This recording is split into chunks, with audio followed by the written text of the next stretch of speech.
going on, guys? It is February 11th. I'm out here on this power line right now doing some shed hunting. So yeah, I picked up a great shed this morning.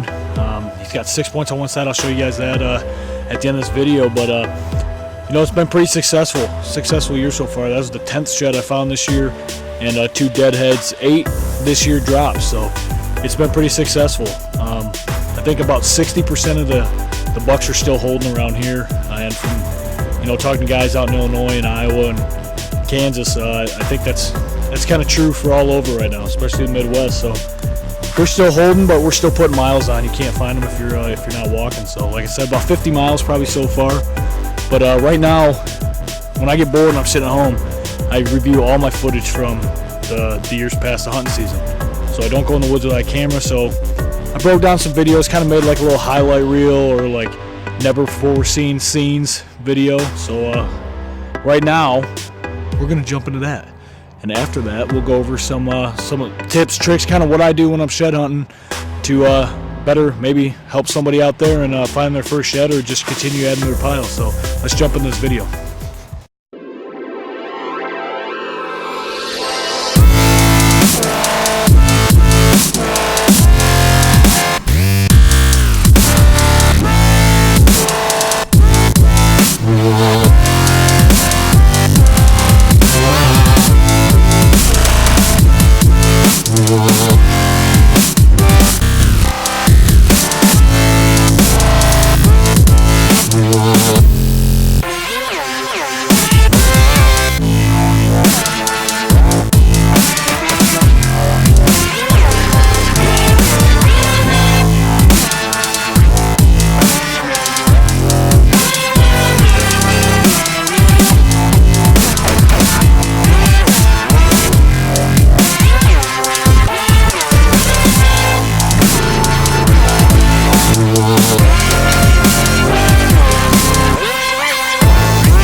Alright guys, I hope you enjoyed the video. It's fun making it. That's why I do those kind of things. So I store all my footage from the years. I put them in individual folders on the computer, go through them, pick out stuff, put these little mashups together. And I came up with that one the other night. I thought it was pretty cool, and I hope you guys enjoyed it. So let's get back to shed hunting. I didn't find anything tonight, but that doesn't really matter because that's shed hunting. It's hunting. You never know what's going to happen. So here's some of the sheds I found this year so far, and this deadhead here. The other one's, he's just a small 6-point. He's sitting up there now, but here's the buck I found today. He's a typical 6-point side, real long main beam, awesome deer. And yeah, I was glassing a field and looked out at about 300 yards, and I actually saw that sticking out of a winter wheat field. So brings me to my first topic. We're going to talk about tips for shed hunting, tricks, stuff that I do. One, food. Get on food. All right. These deer, you know, no matter where you're at, it's wintertime. The deer just got done with the rut, and they're trying to fatten their bellies back up. So get on food. If you got standing beans, gold mine. Okay. Get on those standing beans. Start putting the miles in. Winter wheat. I found 3 of these in winter wheat so far. And cut corn. I mean, if there's still corn on the ground, yeah. I mean, obviously check it because they're going to be moving through the cut corn. But you know, the beans, winter wheat right now should be gold mines. Next, bedding areas. All right, get in the bedding areas. Bucks, does, you know, they have bedding areas. They have separate bedding areas as well. Sometimes you'll see bucks bedding areas, but this time of year you're starting to see a lot of these bucks get back together, kind of bacheloring back up a little bit. So get in the bedding areas, get in your thickets. You know, little cedar plots. Cedar plot. I found a lot of sheds in cedars. Found 2 of these this year in cedar. So again, going back to harsh weather conditions, deer getting out of the elements, getting in the cedars, and you know, bedded down and moving in and out of cedars. So definitely hit bedding areas, and then transition areas, and in between bedding and food. Where I found a lot of them are definitely in transition areas. You know, you're gonna find a parallel runway 50 to 100 yards inside a woodlot on the edge of a field. Those deer run those like crazy. They check out the field before they go out and feed. It's just transition area, you know, maybe from one plot to another, or one crop field to another. And yeah, those deer are using those. They're using those runways, especially if you got fences, you know, river crossings, big hills where they got to run up or run down. Anything that'll jar that antler loose and will give you an advantage for sure. Now, I've never found one in a river. I found them on fence crossings for sure. If you guys remember back in November, if you follow me on social media, I found a match set actually in November on a fence crossing. But yeah, man. And the last thing here is, you know, put miles on. I'm already up to probably close to 50 miles this year. Me, my wife, and my kids. My dog Chevy, he was just here. It's great to get the kids out. You know, it gets the kids really involved.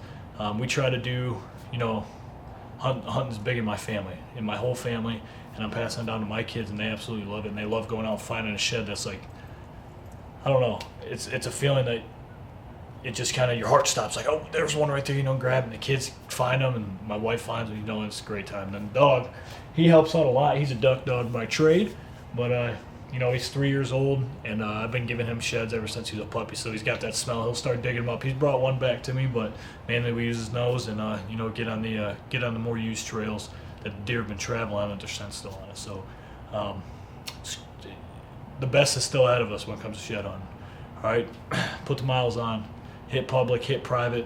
One thing that I do, like this time of year, I'm still getting bucks holding both sides.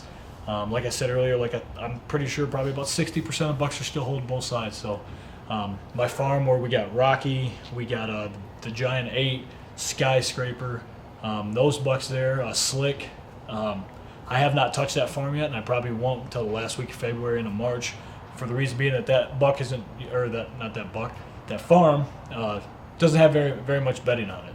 So I know those bucks, some of them are bedding on there right now, and I don't want to go in there, push them out of there, move to the neighbor's farm, and then you know, not have that history, just not have that moment of that deer, because I went in there and pushed him out before he was ready to drop. So with that being said, I'm gonna go inside, go to bed. A long day of work, did some shed hunting like I said, and I'm sicker than a dog. So I appreciate you guys following, liking, subscribing, following, all that craziness. If you haven't, go ahead and check out Harvest Time Outdoors on Instagram and Facebook. And if you are not subscribed, go ahead and subscribe to the YouTube channel. Like I said last time, the little bell, hit that, and every time I put up a new video, it'll let you know. But again, thank you guys so much for support. NWTF, the National Wild Turkey Federation convention, is this weekend in Nashville. I'll be there, I think the 13th, 14th, or 14th, 15th. I forgot. But if you guys see us there, say what's up. And until next time, thanks for watching Harvest Time Outdoors.